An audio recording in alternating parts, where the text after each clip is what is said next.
Imran, how are you? Hi. I would like to ask you a question about gender bias. Do you think that it's still one of the top barriers women face in the workplace? We can say that, especially when you look at certain functions. Unfortunately, finding women in those functions is not that easy, especially in the senior roles. Based on my experience, supply chain, manufacturing, sales are some of the functions in certain industries, like the one I came from, for example, consumer goods, fast-moving consumer goods. Those are still the more difficult areas. IT can be also another one. It starts all with the education, of course, selecting these fields and sticking to some of the needs of, for example, in manufacturing, there are shifts. So you have to work in shifts approaches. In sales, you have to be in the field, most of the time, not in a very fancy office. So you are in the field, you are doing a lot of customer calls.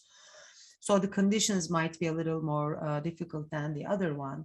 And in IT also, it definitely depends on the education, but also the future mentoring support and sponsorship. So it is taking us back to some of the STEM issues we discussed before, but also the environment, the culture in these functions that the companies are offering and making sure they are suitable for women. Based on experience, I can say that sometimes when you go to the sales warehouses, you may not even have dedicated, female bathrooms, for example, which is a very basic, or maybe, for example, mother's rooms for, for the breastfeeding or collecting your milk. More and more companies are now making sure these things are happening. But also in the choices of who is going to get the next big job or who is going to be promoted, these biases may play a role. Therefore, the education about unconscious bias and not having these type of stereotypes in the organizations, in the decision makers' minds, very important. So it's a matter of education. It's a matter of understanding the value the person brings totally to the organization and some of the physical conditions that we have to improve. Do you think that we women, we can help other women to build a more diverse and inclusive workplace? Absolutely, because when you have majority in a room of one gender, unfortunately, the minority feels alone.